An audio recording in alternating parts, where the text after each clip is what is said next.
ട്രംപിന്റെ തീരുവ ഇടപാടുകൾ ആശങ്ക ഉണർത്തുമ്പോൾ റിപ്പോ നിരക്ക് 5.5% തുടരാൻ റിസർവ് ബാങ്ക് ഓഫ് ഇന്ത്യയുടെ തീരുമാനം ഉചിതമെന്ന് വിലയിരുത്തലുകൾ. പണപ്പെരുപ്പം 2.1% കുറഞ്ഞതായി RBI ഗവർണർ സഞ്ജയ് മൽഹോത്ര കഴിഞ്ഞ ദിവസം വ്യക്തമാക്കിയിരുന്നു. നിലവിൽ രാജ്യത്തെ സമ്പദ് വ്യവസ്ഥ ശുഭകരമാണ് എന്ന് പറഞ്ഞ അദ്ദേഹം ഈ സാമ്പത്തിക വർഷത്തിൽ GDP 6.5% പ്രതീക്ഷയും പങ്കുവച്ചിരിക്കുകയാണ്. US തീരുവ കൂട്ടിയത് കയറ്റുമതിയെ ബാധിക്കും എന്ന ആശങ്ക ഉണ്ട് എന്നും RBI ഗവർണർ കൂട്ടിച്ചേർത്തു.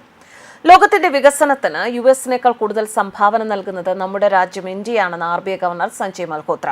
ഇന്ത്യൻ സമ്പദ് വ്യവസ്ഥയെ നിർജ്ജീവ സമ്പദ് വ്യവസ്ഥ എന്ന് വിളിച്ച ട്രംപിനുള്ള മറുപടി കൂടിയാണിത്. ഇന്ത്യൻ സമ്പദ് വ്യവസ്ഥ വളരെ മികച്ച രീതിയിൽ പ്രവർത്തിക്കുന്നുണ്ടെന്നും ലോകത്തിന്റെ വികസനത്തിന് ഏകദേശം 18% ഇന്ത്യയുടെ സംഭാവന ആണ് എന്നും RBI ഗവർണർ പറഞ്ഞു. ഇത് US നൽകുന്ന ഏകദേശം 11%-നേക്കാൾ വളരെ കൂടുതലാണെന്നും അദ്ദേഹം പറയുന്നു. 2025-ൽ ഇന്ത്യയുടെ സമ്പദ് വ്യവസ്ഥ 6.5% നിരക്കിൽ വളരും എന്നാണ് പ്രതീക്ഷ. ആഗോള വളർച്ചാ നിരക്ക് 3% രാജ്യത്തെ പൗരന്മാരുടെ താൽപര്യവും ക്ഷേമവുമാണ് നമുക്ക് പരമപ്രധാനം. രാജ്യത്തെ പൗരന്മാരാണ്, പ്രത്യേകിച്ച് സമൂഹത്തിന്റെ ഏറ്റവും താഴ്ന്ന നിലയിൽ നിൽക്കുന്നവർ. അവരാണ് നമ്മുടെ നിലനിൽപ്പിന് അടിസ്ഥാന കാരണക്കാർ. റഷ്യയിൽ നിന്ന് ഒഴികെയുള്ള മറ്റേതെങ്കിലും രാജ്യത്ത് നിന്ന് എണ്ണ വാങ്ങാൻ ഇന്ത്യ നിർബന്ധിതരായാലും നമ്മുടെ ആഭ്യന്തര പണപ്പെരുപ്പത്തെ അത് ബാധിക്കില്ല. ആവശ്യമെങ്കിൽ തീരുവ കുറച്ചുകൊണ്ട് സാധാരണക്കാർക്ക് ആശ്വാസം നൽകാൻ സർക്കാരിന് സാധിക്കുമെന്നും സഞ്ജയ് മൽഹോത്ര പറയുന്നു. 2025-26 യഥാർത്ഥ GDP വളർച്ച 6.5% മോണിറ്ററി പോളിസി കമ്മിറ്റി പ്രസംഗത്തിൽ reserve bank governor Sanjay Malhotra പ്രഖ്യാപിച്ചു. ഒന്നാം പാദത്തിൽ 6.5%, രണ്ടാം പാദത്തിൽ 6.7%, മൂന്നാം പാദത്തിൽ 6.6%, നാലാം പാദത്തിൽ 6.3% വളർച്ച പ്രതീക്ഷിക്കുന്നു എന്നാണ് ഗവർണർ മൽഹോത്ര പറഞ്ഞത്.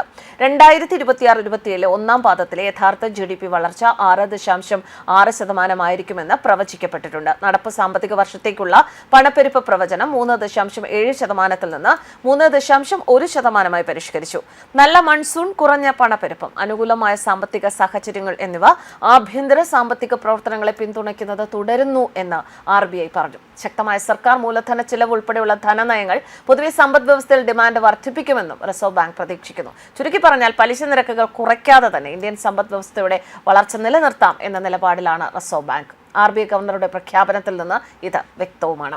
ഇതോടെ ബാങ്ക് പലിശ നിരക്കിൽ ഇനി കുറവുണ്ടാകാനുള്ള സാധ്യത അടഞ്ഞിരിക്കുന്നു. ഭവന, വാഹന, പേഴ്സണൽ ലോൺ ഇടപാടുകാരുടെ EMI കുറയും എന്ന പ്രതീക്ഷ മങ്ങി. ഫെബ്രുവരിയിലും ഏപ്രിലും ജൂണിലുമായി റിപ്പോ നിരക്ക് 1% കുറച്ചിരുന്നു. ഓഗസ്റ്റിൽ നടക്കുന്ന യോഗത്തിൽ റിപ്പോ നിരക്ക് കുറയ്ക്കും എന്നായിരുന്നു പ്രതീക്ഷ. എന്നാൽ ഡൊണാൾഡ് ട്രംപിന്റെ താരിഫ് നയങ്ങൾ പ്രശ്നങ്ങൾ വഷളാക്കുകയായിരുന്നു. പണപ്പെരുപ്പം കുറയുന്ന സാഹചര്യമാണ് വിപണിയിൽ ഉള്ളത് എന്ന് ഗവർണർ സഞ്ജയ് മൽഹോത്ര വാർത്താ സമ്മേളനത്തിൽ അറിയിച്ചു. US ഇന്ത്യക്കുമേൽ കൂടുതൽ തീരുവ ചുമത്തിയത് കയറ്റുമതിയെ ബാധിച്ചേക്കാം എന്ന ആശങ്ക ഉണ്ട്. പണനയം സംബന്ധിച്ച് റിസർവ് ബാങ്കിന്റെ നിലപാട് ന്യൂട്രലായി നിലനിർത്താനും MPC ഐക്യകണ്ഠേന തീരുമാനിച്ചെന്നും അദ്ദേഹം വ്യക്തമാക്കി.